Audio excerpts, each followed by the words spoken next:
Hello दोस्तों, स्वागत है आपका इन्फॉर्मेशन ज्ञान हिस्ट्री ऑप्शन की क्लास में। और हम पढ़ रहे थे दी लेटर वैदिक एज। अब इसमें हमारी जो प्रीवियस वीडियो थी उसमें हमने बात करी थी आर्यंस के रिलीजन के बारे में कि उनका जो रिलीजन हुआ करता था वो किस बेस पर हुआ करता था, क्या क्या वो पूजा करा करते थे, किन किन की पूजा करा करते थे। वो सारी चीज़ें हमने प्रीवियस वीडियो में देख ली हैं ऑलरेडी। और प्रीवियस वीडियो में जो हमारा मोस्ट अवेटेड टॉपिक था वो था हमारा literature of the later Vedic period that we have already started in our previous video. तो उसमें हमने डिस्कस करा ब्राह्मणास को और आर्यंकास को। If you have not watched that video you can watch my previous video where I have discussed all the things. ठीक है, अब उसका जो लिंक है वो मैं आपको डिस्क्रिप्शन में भी दे दूंगा और जो स्क्रीन के लास्ट में पॉपअप आएगा वीडियोस का उसमें भी आपको प्रोवाइड करा दूंगा, तो आप डायरेक्टली वहाँ से भी वॉच कर सकते हैं।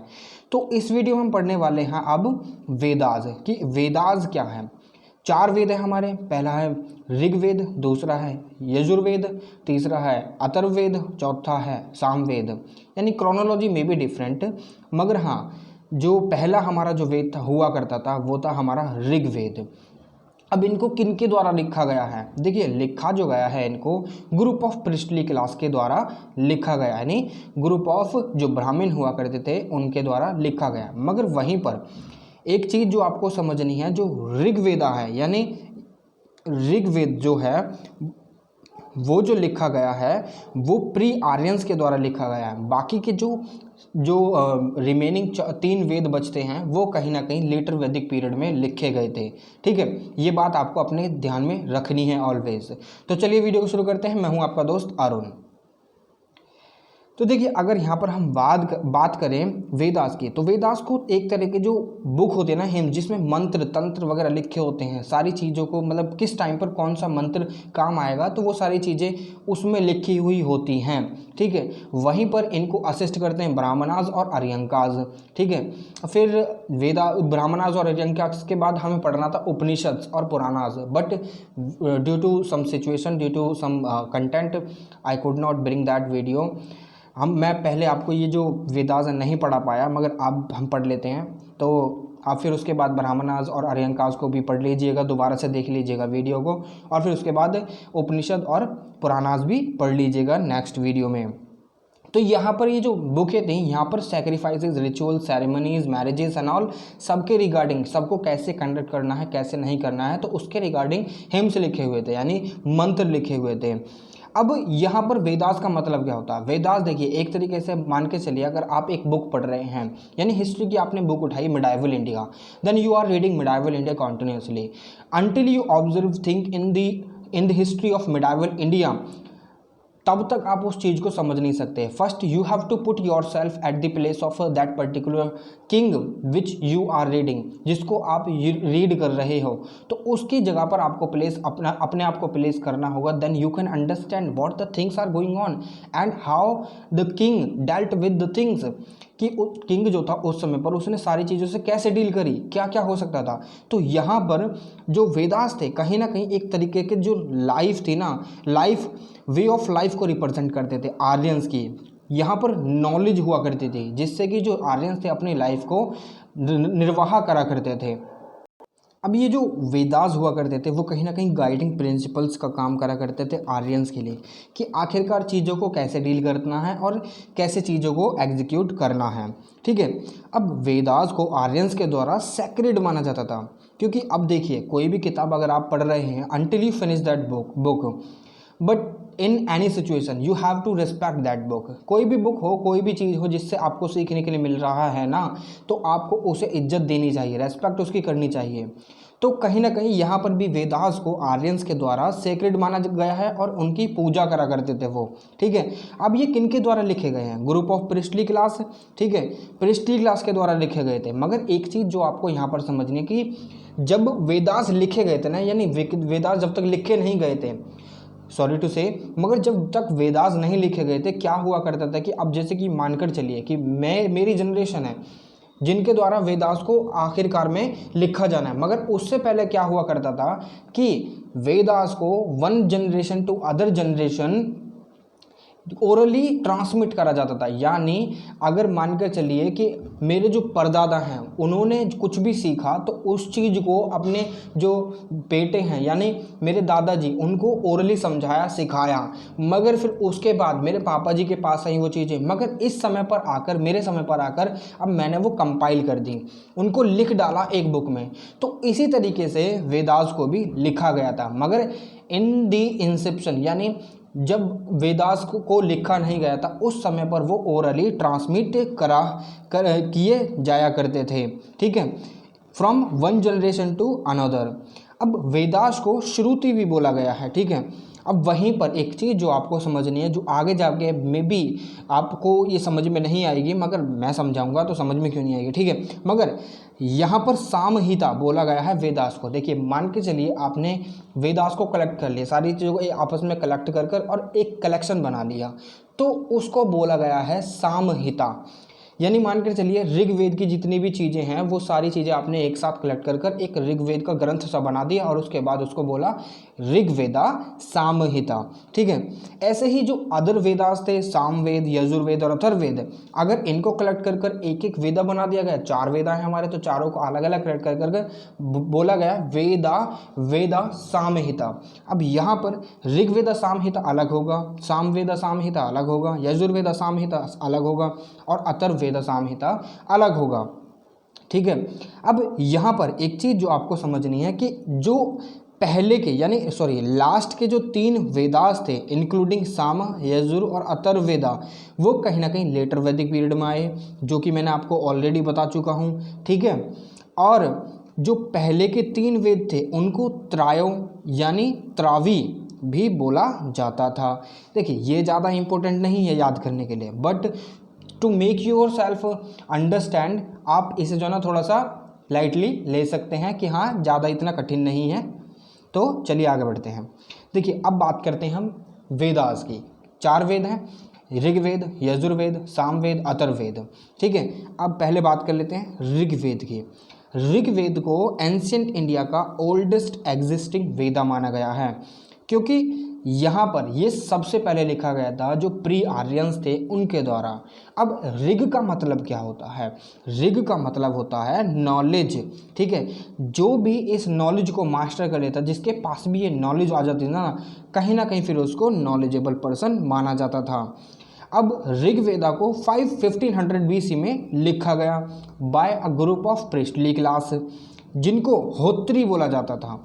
होत्री जस्ट लाइक अ जाति। अब जाति वगैरह जो होती हैं वो मैंने आपको ऑलरेडी बता चुका हूँ। ठीक है, अगर आपने नहीं देखी है वो वीडियो तो आप मेरी वीडियो देख सकते हैं। ठीक है, जहाँ पर मैंने सोसाइटी में सारी चीज़ें डिस्कस करी हैं। ठीक है, अब चलते हैं आगे। अब ऋग्वेदा में क्या है? ऋग्वेदा में हिम्स लिखे हुए हैं, प्रेयर्स लिखे हुए, formulas, notes and rules and regulations वगैरह लिखे हुए हैं। ठीक है, जिससे कि अगर कोई भी इंसान अगर इस चीज़ को गेन कर ले, अपने अंदर इनकलकेट कर ले और उतार ले, तो वो नॉलेजेबल पर्सन बन पाएगा और उसके बाद उसकी लाइफ में प्रोग्रेस होगी। अब इसके बाद जो चीज़ मैंने आपको पिछली वीडियो में बताई थी कि जो ऋग्वेद है वो कहीं ना कहीं उसके 10 पार्ट हैं जिनको मंडलास कहा जाता था। अब Rigveda mandala, Rigveda has 10 chapters which are called what?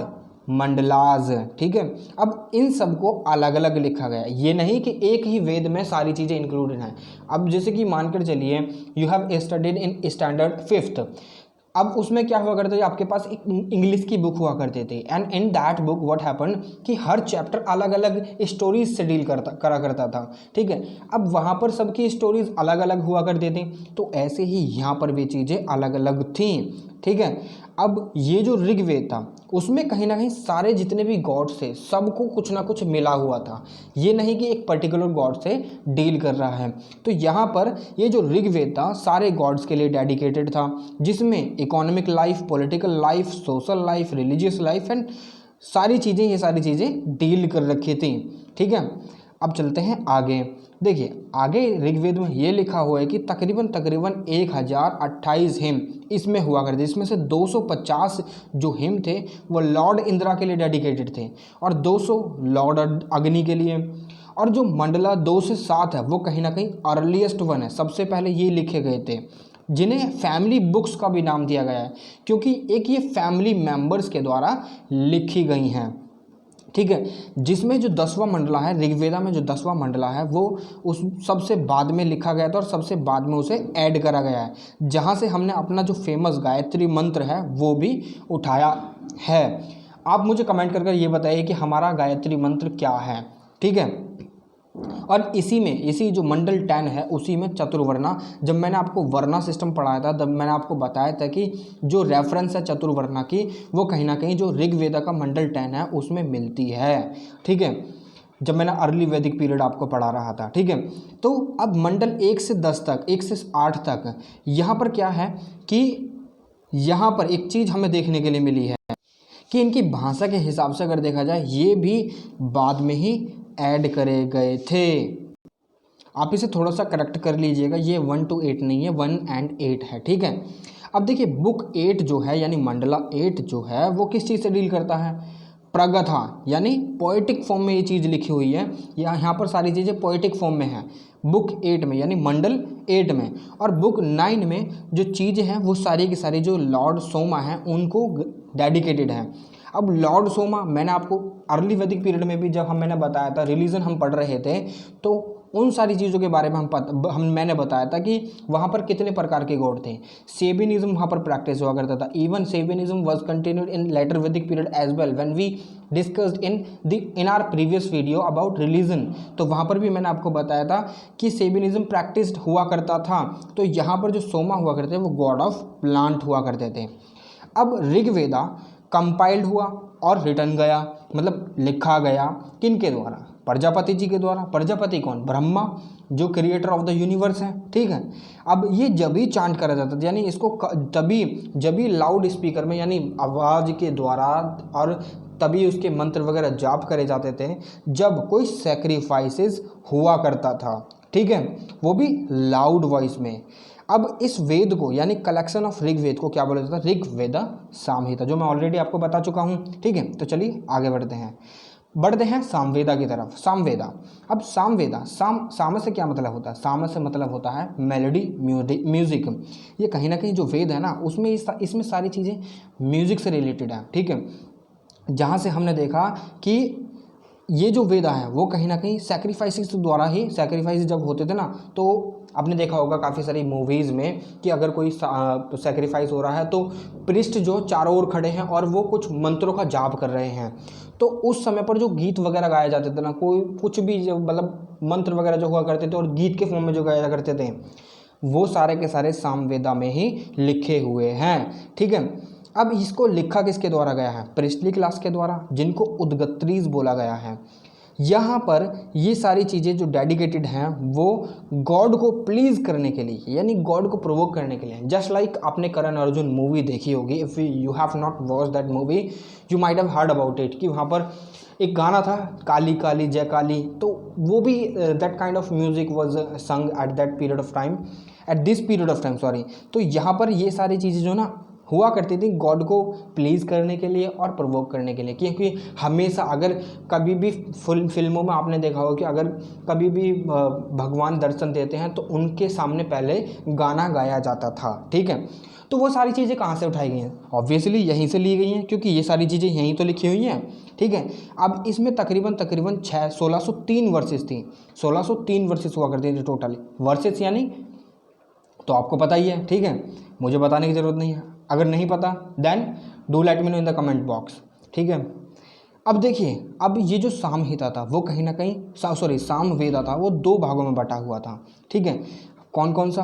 पहला था अर्चिका, जहाँ पर सॉन्ग्स लिखे हुए थे। दूसरा था पूर्वर्चिका, जहाँ पर पोएम्स लिखी हुई थी, पोएम के फॉर्म में सॉन्ग लिखे हुए थे।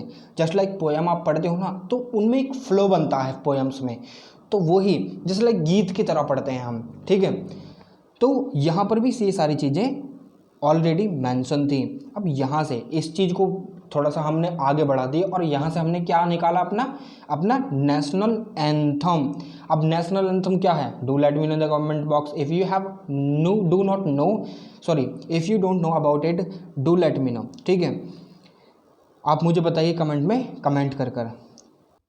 सॉरी, काफ़ी टाइम क्या होता है कि जो ना टंग थोड़ी सी स्लिप हो जाती है क्योंकि दिमाग में काफ़ी सारी चीज़ें चल रही होती हैं, तो I am sorry for that. तो चलिए आगे बढ़ते हैं। अब उद्गत्रीज हो, देखिए वर यहाँ पर मैंने थोड़ा सा टाइपिंग में मिस्टेक भी हो जाती है कभी कभी, ठीक है, आप करेक्ट कर लीजिएगा, वर लिखा है ये। अब उद्गत्रीज जो थे यानी जिन्होंने ये लिखा था, अब इनके साथ भी तो अब जैसे कि मान के चलिए आज के समय पे भी हमारे जो प्राइम मिनिस्टर है उनको असिस्ट कौन करते हैं, हमारे कैबिनेट मिनिस्टर्स। तो यहाँ पर भी उद्गत्रीज जो हुआ करते थे उनको असिस्ट करा करते थे समन सिंगर्स, उनके साथ चला करते थे, क्योंकि अकेले अगर 4 उद्गत्रीज ही गाएंगे तो पीछे वाले क्या करेंगे, तो पीछे वाले कुछ ना कोई साथ भी तो होना चाहिए ताकि जो ताल है वो सही से बैठे। तो उनके साथ समन सिंगर्स भी चला करते थे, ठीक है, ड्यूरिंग सैक्रिफाइसेस। अब देखिए यहाँ पर सामवेदा का कोई कंट्रीब्यूशन नहीं है कि हिस्ट्री को कंस्ट्रक्ट करने में, मगर यहाँ पर हमें जो चीज़ें मिलती हैं ना वो कहीं ना कहीं सिग्निफिकेंट हैं, क्योंकि उनका कहीं ना कहीं हिस्ट्री में यूज़ हुआ है सैक्रिफाइस के दौरान या कोई भी चीज़ के दौरान, प्लीज़ करने के लिए, ठीक है, सैक्रिफाइस के लिए। मगर as a construction of history, मतलब जब हम कंस्ट्रक्ट करते हैं हिस्ट्री को, मतलब दोबारा से लिखते हैं, लिखी जाती है, तो यहाँ पर कहीं ना कहीं हिस्टोरिकल वैल्यूज़ जो होती है सामवेदा की वो नील बट्टे सन्नाटा हो जाती है, ठीक है। यहाँ पर ओनली क्रिएटिविटी दिखाई गई in the form of poets and songs, ठीक है। अब चलते हैं आगे। देखिए सामवेदा बहुत ही ज़्यादा इंपॉर्टेंट बन जाता था जब राजसूया कंडक्ट करा जाता था। अब राजसूया क्या, इफ़ यू देखिए राजसूया, ये सारी चीज़ें वही हैं जो मैंने आपको ऑलरेडी पढ़ा रखी हैं। तो आपने अगर मेरी जो वीडियो है नहीं देखी, प्रीवियस वीडियो सोसाइटी की, तो आप उसे ज़रूर देखिए, ठीक है। अब कलेक्शन ऑफ सामवेदा को क्या बोला जाता था, सामवेदा सामहिता। तो ये चीज़ें आपको पता लग गई, वो तो मैंने ऑलरेडी बता दी थी शुरुआत में वीडियो के, ठीक है। अब यजुर्वेदा को सैक्रिफिशियल वेदा कहा जाता था, यानी सारी चीज़ें यहाँ पर अगर लिखी गई हैं तो वो सैक्रिफाइसेस से रिलेटेड ही लिखी गई हैं। जब मैंने आपको अभी ब्राह्मणास पढ़ाया तो मैंने उसमें भी आपको बताया कि Brahmanas are the commentaries which are attached to the Vedas. तो यहाँ पर यजुर्वेदा में लिखा गया कोई भी एक हिम, तो उसकी जितनी भी एक्सप्लेनेशन है वो किस में दी हुई है, ब्राह्मणास में दी हुई है, ठीक है। अब यहाँ पर सारे फॉर्मूलाज हुआ करते थे जिनको रिसाइट करा जाता था, जिनको गाया जाता था, जिनको चांट करा जाता था सैक्रिफाइसेस के दौरान। अब ये किसके द्वारा लिखा गया, अध्वर्यूज के द्वारा। अब अध्वर्यूज को असिस्ट करने के लिए जो वर्यूज हुआ करते थे, जैसे कि पीछे हमने उद्गत्रीज के संग क्यों देखे थे, उद्गत्रीज के संग हमने देखे थे समन सिंगर्स, ठीक है। तो यहाँ पर ये, हाँ, अब अध्वर्यूज के साथ ये थे हमारे वर्यूज। अब इस वेद को भी यानी यजुर्वेद को भी 2 भागों में बांटा गया है, ठीक है। पहला है कसना, यानी कृष्णा ही है एक तरह का, जिसे ब्लैक यजुर्वेदा बोला गया है, और दूसरा है शुक्ला, जिसे वाइट यजुर्वेदा बोला गया है। अब ब्लैक यजुर्वेदा जो था वो हमेशा जो लिविंग सैक्रिफाइसेस थे ना उसी के समय पर चांट करा जाता था, मगर जो शुक्ला है उसको नॉन लिविंग सैक्रिफाइसेस के समय पर चांट करा जाता था। अब चलते हैं आगे अथर्ववेद की तरफ। अब ये जो अथर्ववेद है, अब अथर्ववेद के बारे में अगर बात करें तो ये इसे कहीं ना कहीं ब्रह्मवेदा भी कहा गया है। वो क्यों, क्योंकि ये जो पृष्ठ है ना ब्राह्मण पृष्ठ उनके द्वारा लिखा गया था, ठीक है, लेटर वैदिक पीरियड में। अब ये कहीं ना कहीं जो इविल स्पिरिट होती थी उनको वॉर्ड ऑफ यानी दूर भगाने के लिए चांट करा जाता था इसे। इसमें कहीं ना कहीं जो मैजिकल स्पेल्स वगैरह हैं वो सारी चीज़ें दी हुई हैं, मगर ये कहीं ना कहीं जो ब्लैक मैजिक होता है, विचक्राफ्ट एंड ऑल, उन सारी चीज़ों से डील नहीं करता है ये सारी चीज़ें, ठीक है। अब इसमें मैजिकल स्पेल्स और चार्म्स वगैरह सारी चीज़ें दी हुई हैं ताकि जो इविल स्पिरिट्स है ना उनको दूर भगाया जा सके। अब मैंने आपसे पिछली वीडियो में यानी जब हम रिलीजन डिस्कस कर रहे थे अर्ली वैदिक पीरियड का, तो उसमें डिस्कस करा था मैंने कि जो इविल स्पिरिट को वार्ड ऑफ करने के लिए कहीं ना कहीं जो पुरोहिता हुआ करते थे, कुछ प्रिस्ट ऐसे हुआ करते थे जो एक्सपर्ट हुआ करते थे अथर्ववेद में, और वो ही इन सारी चीज़ों से डील करा करते थे। तो यहाँ पर ये सारी चीज़ें मेंटेन्ड थी, ये सारी चीज़ें इम्प्लीमेंट होती थी, ठीक है। अब बात करते हैं यहाँ पर ब्लैक मैजिक, वाइट मैजिक और विचक्राफ्ट कुछ भी नहीं था ऐसा, ठीक है। मगर यहाँ पर ऐसा समझा जाता था कि ये जितने भी इविल स्पिरिट है ना वो वुमेन के साथ एसोसिएटेड है, अगर इनसे हमें डील करना है then we have to chant what Atharvaveda, ठीक है। अब चलते हैं, अब ये बेसिकली क्या हो, देखिए मानकर चलिए आज के समय में भी अगर हमारी कंट्री में नहीं है, मानते हैं हमारी कंट्री में नहीं है, मगर बाहर की कंट्रीज़ में आज भी ये चीज़ें प्रैक्टिस होती हैं कि काले और गोरे में भेद, काले लोगों को कहीं ना कहीं आज भी ज़्यादा तवज्जो नहीं दी जाती है एज़ कम्पेयर टू जो वाइट पीपल होते हैं उनके, ठीक है। तो वही चीज़ें यहाँ पर भी थी। अब दास्यूज कौन होते हैं? दास्यूज जब मैंने अर्ली वेदा डिस्कस करा था तो उसमें मैंने ऑलरेडी डिस्कस करा था दास्यूज कौन थे, दासास कौन थे, ठीक है। अब ये जो दास्यूज थे वो कहीं ना कहीं द्राविडियन यानी साउथ इंडिया से रिलेटेड, साउथ इंडिया में जो पीपल है उनका जो ना डार्क स्किन है, और नॉर्थ इंडिया में आज के समय में तो जो मतलब मिंगल हो चुके हैं सब के सब, आज कहीं ना कहीं सारी चीज़ें अच्छे तरीके से चल रही हैं। मगर जो दास्यूज थे वो उनकी जो स्किन टोन हुआ करता था वो डार्क हुआ करता था। तो कहीं ना कहीं ये जो अथर्ववेद क्रिएट करा गया था वो इन्हीं चीज़ों से डील करने के लिए, इन पीपल से डील करने के लिए इसको क्रिएट करा गया था, ठीक है। नॉन आर्यंस इनको बोला जाता था। अब इसमें तकरीबन 711 हिम्स लिखे हुए हैं, इंक्लूडिंग फिनरल हिम। अगर किसी का फिनरल हो रहा है तो कौन सा हिम गाया जाएगा? आपने देखा होगा ना कि फिनरल के टाइम पे म्यूज़िक भी दूसरा बजाया जाता है। वो कहाँ से आया? सामवे से ऑब्वियसली, ठीक है। अब जो शादी वगैरह होती है वहाँ पर म्यूज़िक अलग, ठीक है। सिंपल वही चीज़ें हैं कि जब पीके मूवी में जो आमिर खान जी हैं अगर जब अर्थ पर आए थे तो दे नोटिस्ड व्हाट कि सारी चीज़ें अलग हैं। रात का कपड़ा अलग, सुबह का कपड़ा अलग, शादी का कपड़ा अलग, मरने का कपड़ा अलग, इसका कपड़ा अलग, उसका कपड़ा अलग। तो सारी चीज़ें यहाँ पर भी अलग अलग हैं। अब एक और चीज़ कि इसको भी दो भागों में ही बांटा गया है। पहला ये चीज़ और दूसरी ये चीज़। अब ये चीज़ है क्या? सोनकिया और पैपालदा, ठीक है। अब ये सोनकिया जो भी है तो यहाँ पर ये जो सोनकिया है इसको जब चांट करा जाता था, जब हमें गुड स्पिरिट को इनवाइट करना था, बुलाना था, प्लीज़ करना था कि हाँ भाई हमारे कुछ काम बिगड़ रहे हैं। आपने देखा होगा काफ़ी सारी मूवीज़ में, इवन वेस्टर्न मूवीज़ जितने भी हॉरर मूवीज़ होते हैं, if you have watched all those movies, तो आपने उनमें ये सारी चीज़ें देखी हुई कि बुलाते गुड स्पिरिट को है और आ जाती है इविल स्पिरिट। तो इविल स्पिरिट से कहीं ना कहीं डील करने के लिए पैपालदा था और सोनकिया वहाँ पर गुड स्पिरिट से डील करने के लिए था, ठीक है। अब ये जो वेदा था कहीं ना कहीं आर्यंस के बीच में अनपॉपुलर था, क्योंकि ये जो ना जो इविल चीज़ें हैं उन चीज़ से एसोसिएटेड था, ठीक है। अब चलते हैं आगे। अब यहाँ पर इसी वेद में तकरीबन 99 डिजीज़ का इल्म, जितनी भी 99 डिजीज़ है ना उनका उपचार लिखा हुआ है कि उनसे भाग कैसे जाए, उनसे बचा कैसे जाए। और यहीं से जो हमारा कॉन्सेप्ट ऑफ आयुर्वेदा ना वो इमर्ज होकर आता है, ठीक है। बेशक मोस्ट ऑफ द चीज़ें यहाँ पर डील करती हैं इविल स्पिरिट को भगाने से, मगर जो हब्स वगैरह हैं वो कहीं ना कहीं यहीं पर इमर्ज होकर आते हैं और यहीं से सारी चीज़ें उभर कर चलती हैं, ठीक है। अब बात करें एक और चीज़, वो जो बहुत ज़्यादा महत्वपूर्ण है, वो ये है कि अगर वेदास गाए जाते थे तो उनके लिए सही प्रोनंसिएशन होना बहुत ज़्यादा ज़रूरी है। और यहीं से जब प्रोनंसिएशन डिफरेंट हो जाती थी, अलग हो जाती थी, तो कहीं ना कहीं जो जैसे हम मानते हैं ना कि अगर हम कुछ गलत कर देंगे तो हमारे जो कर्म है वो गंदे हो जाएंगे और फिर बहुत बुरी चीज़ हमारे साथ होने लग जाएंगी, तो वो चीज़ वहाँ पर भी प्रिवेलेंट थी। तो वो चीज़ उनके यहाँ पर भी प्रिवेलेंट थी इस समय पर, यानी लेटर वैदिक पीरियड में भी प्रिवेलेंट थी। अगर जो वेदास में मंत्र लिखे हैं उनको गलत तरीके से प्रोनाउंस कर दिया तो कहीं ना कहीं जो गलत चीज़ें हैं वो हमारी तरफ अट्रैक्ट हो जाएंगी। तो प्रोनंसिएशन पे बहुत ज़्यादा जोर दिया गया था। जब प्रोनंसिएशन पे ज़्यादा जोर दे दिया तो वहाँ पर प्रोनंसिएशन को सुधारने के लिए टीचर्स भी होंगे। तो यहीं से जो एक कॉन्सेप्ट है ना शिक्षा का वो इमर्ज होता है, ठीक है। तो ये थी बात वेदास की। अब चलते हैं आगे। देखिए वेदंगाज एज सच ज़्यादा इम्पोर्टेंट नहीं है ये, मगर फिर भी मैं आपको पढ़ा देता हूँ। देखिए ये जो वेदंगाज हैं ये कहीं ना कहीं जो लिंक होता है ना वेदास का वो है, ठीक है। यहाँ पर ये जो वैदिक नॉलेज है ना उसको अंडरस्टैंड करने के लिए लिखे गए थे, क्योंकि वैदिक नॉलेज है वो संस्कृत में लिखी गई है और डिफरेंटली लिखी गई है, ठीक है। अब यहाँ पर शिक्षा एजुकेशन के ऊपर ज़्यादा एम्फेसाइज करा गया है कि एजुकेशन क्या है क्या नहीं है, ठीक है।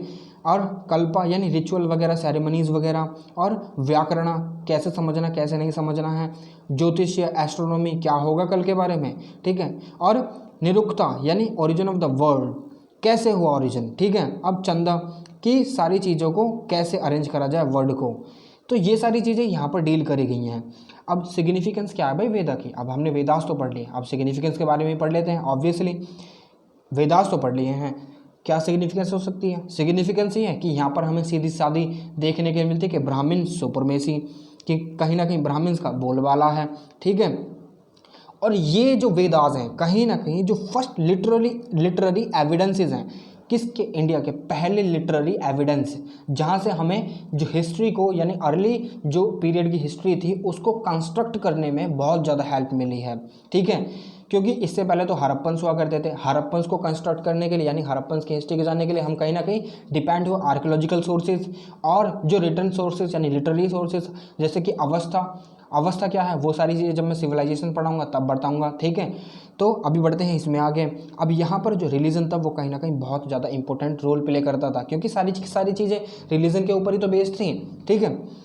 सोशल स्ट्रेटिफिकेशन देखने के लिए मिलेगा, वरना आपने देखा रूल्स आ गए, नॉर्म्स आ गए, सोसाइटी में कहीं ना कहीं एक वर्ण सिस्टम एंटर कर गया, ठीक है। सारी चीज़ें बट गई, पहले नंबर पर आते थे ब्राह्मण्स, दूसरे पर क्षत्रिय, तीसरे पर वैश्याज, चौथे पर शूद्राज, तो ये सारी चीज़ें अभी मर्ज होकर आने लगी। अब यहाँ पर ये भी देखा गया है कि जो आर्यंस थे ना उनकी जो बिलीफ सिस्टम था वो सुपरस्टिशियस था, ठीक है। वो अपनी लाइफ में ज़्यादा रैशनल नहीं थे, they were believing in certain kind of thing, like हमने देखा अभी कि वो जो विचक्राफ्ट वगैरह यानी वो बिलीव करते थे हेवन हेल और क्या नाम है कर्मा धर्मा और बहुत सारी चीज़ें जिसमें वो बिलीव करते थे। अब जब मैंने सोसाइटी पढ़ाई थी मैंने आपके साथ वो सारी चीज़ें डिस्कस कर ली हैं। If you have not watched that video तो आप ज़रूर जाकर देखिए, जस्ट सर्च कीजिए information Gyan history optional, then you will directly reach to the playlist of the history optional, और डायरेक्ट सर्च कीजिए इन्फॉर्मेशन ज्ञान तो आपको मेरा चैनल मिल जाएगा, ठीक है। तो ये थी वीडियो रिगार्डिंग वेदास।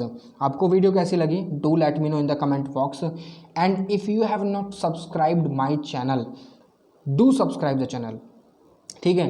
अब उसके बाद लाइक का बटन दबाइए, शेयर कीजिए अपने दोस्तों के साथ, और आपसे फिर मुलाकात होगी एक और नई वीडियो में एक और नई इन्फॉर्मेशन के साथ। तब तक के लिए जय हिंद।